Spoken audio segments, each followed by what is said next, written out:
This poem is called Backstage Before the Passion Play, and regrettably, it's true. It's the kind of story one might tell after some bad news on TV or in the newspaper.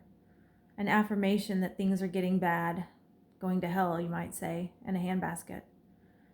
Surely it's been told many times, circulated between the cast and their friends and their families, at holiday gatherings or over morning coffee in the cafe across the street from the theater.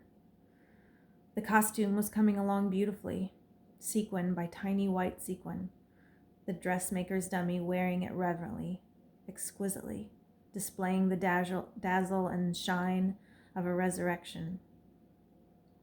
Days before the opening performance, just a few more stitches needing to be tied, it disappeared from the theater and from the luminous spotlight for which it was made. The other side of the story is mine, is never told, involves an even greater, unrecoverable loss.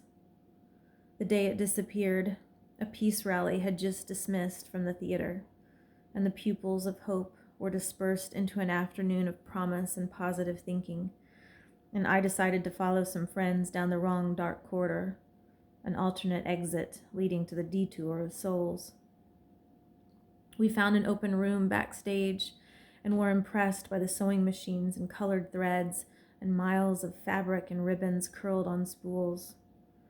I remember the seam of the white shoulder, pierced with the threaded needle, waiting for the return of its creator, who would later find a missing shroud in the same sun-bright room where I would learn a little something about irony and democracy, and how impossible it sometimes seems to do anything but watch in horror and in awe. I wrote this on November 21st, 2011. And it's something that took place back when I was probably 20, maybe not even 20. But I had attended a peace rally with a bunch of friends, and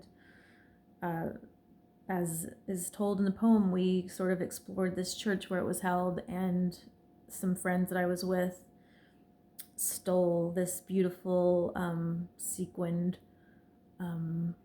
costume, and I didn't say anything. I